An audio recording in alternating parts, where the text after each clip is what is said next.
أعوذ بالله من الشيطان الرجيم بسم الله الرحمن الرحيم الحمد لله رب العالمين والصلاة والسلام على أشرف المخلوقين മുഹമ്മദ് നബി സല്ലല്ലാഹു അലൈഹി വസല്ലം പറഞ്ഞതായി ഇബ്നു അബ്ബാസ് റളിയല്ലാഹു അൻഹു റിപ്പോർട്ട് ചെയ്ത ഒരു ഹദീസിൽ നിന്ന് പല്ലുവേദനയെ കുറിച്ചുള്ള പഠനം ആരംഭിക്കാം.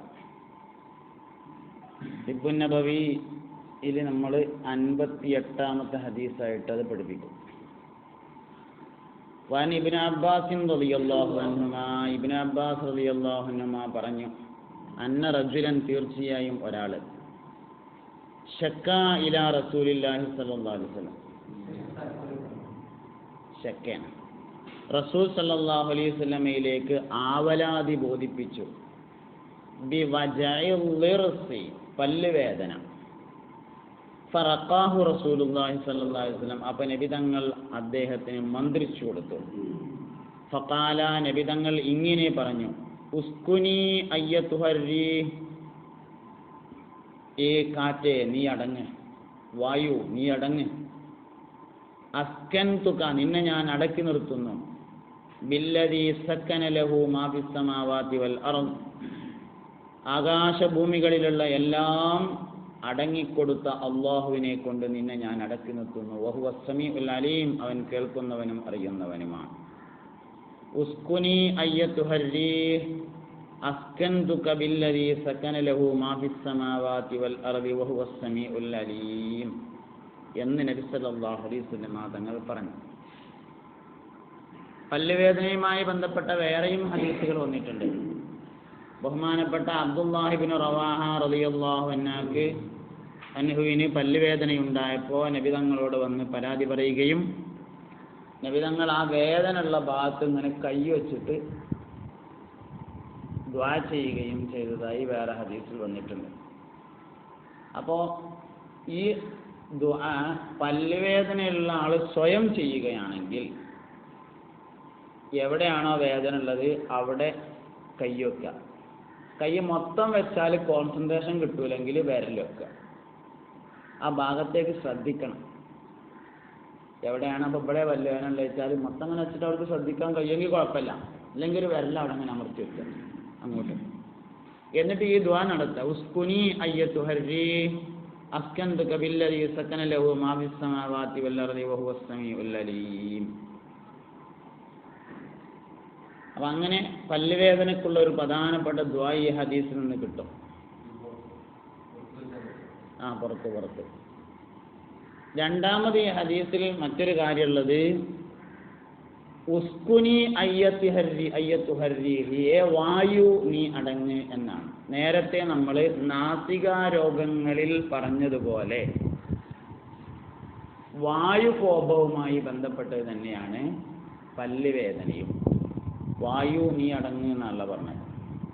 അപ്പോൾ ശരീരത്തിലെ വായു സാന്നിധ്യത്തിൻ്റെ അപര്യാപ്തതയോ അല്ലെങ്കിൽ അതിൻ്റെ മറ്റെന്തെങ്കിലും പ്രശ്നങ്ങളോ ആണ് പല്ലുവേദനയുടെ കാരണം ഒന്നാമതായി എന്നതിൽ നിന്ന് കിട്ടും. സാധാരണ നമ്മൾ പറയും പോലെയുള്ള പല്ല് വൃത്തിയില്ലാതിരിക്കലും പല്ല് തേക്കാതിരിക്കലും പല്ലിൻ്റെ ഇടയിൽ എന്തെങ്കിലുമൊക്കെ പറ്റിപ്പിടിച്ച് നിന്ന് അണുക്കൾ വന്ന് കേട് വന്ന് ചീഞ്ഞ് അതൊക്കെ അതിൻ്റെ കാരണങ്ങൾ തന്നെയാണ്.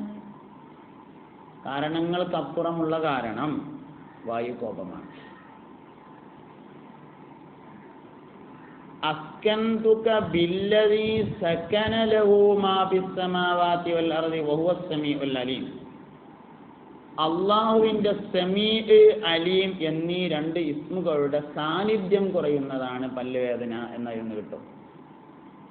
അല്ലാഹുവിൻ്റെ സമീഉ അലീം എന്നീ രണ്ട് ഇസ്മുകളുടെ സാന്നിധ്യം കുറയുന്നതാണ് പല്ലുവേദന.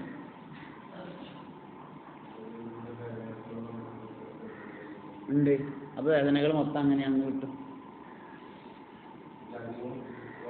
സകന ലഹു മാ ഫിസ് സമാവാതി വൽ അർദ്, ആകാശഭൂമികളിലുള്ള എല്ലാം അടങ്ങിക്കൊടുത്ത അള്ളാഹുവിനെ കൊണ്ട് നിന്നോട് ഞാൻ അടങ്ങാൻ പറയുന്നു.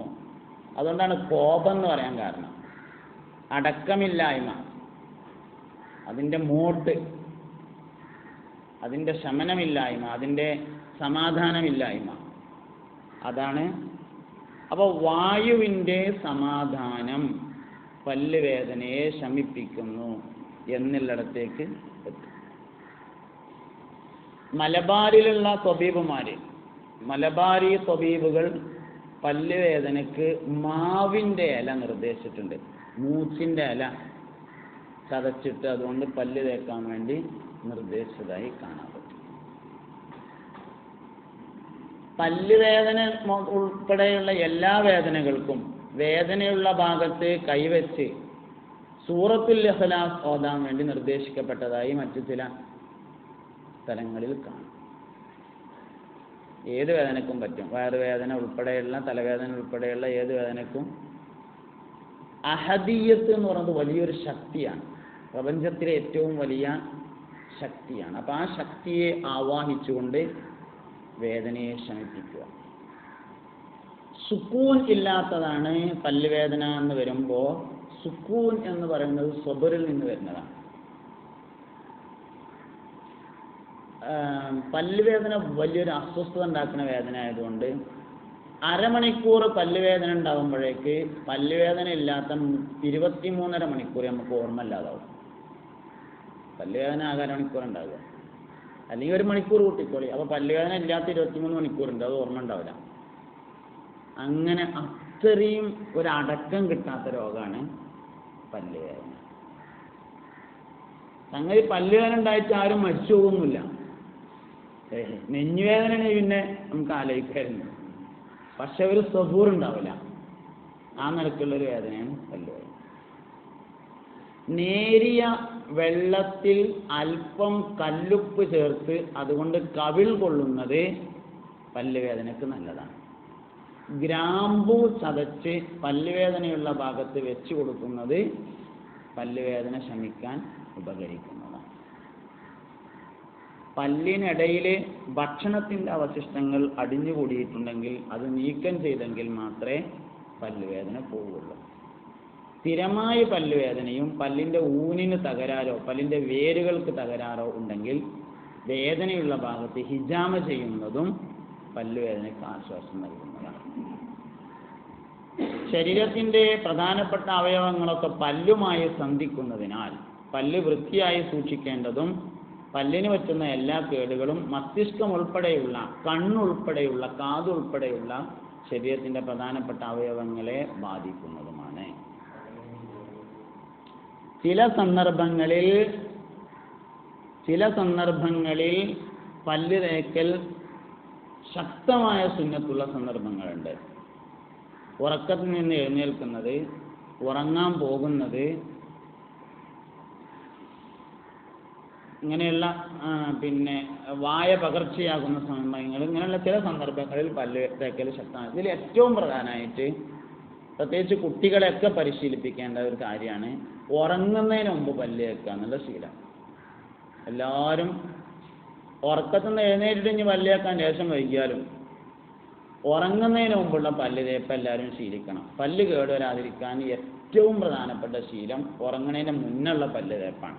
നന്നായിട്ട് ഉറങ്ങുന്നതിന് മുമ്പ് പല്ലെന്ന് പറഞ്ഞാൽ ഞാൻ നേരത്തെ പറഞ്ഞു, പല്ലിൻ്റെ കൂടെ മോണയും നാവും, മോണയുൾപ്പെടെ നാവ് ഉൾപ്പെടെ വൃത്തിയാക്കി തേക്കണം. പല്ലുവേദന ഉൾപ്പെടെയുള്ള സ്വബുറ് നഷ്ടപ്പെടുന്ന എല്ലാ രോഗങ്ങളെ തൊട്ടും അള്ളാഹു നമ്മളെ കാത്തുരക്ഷിക്കട്ടെ.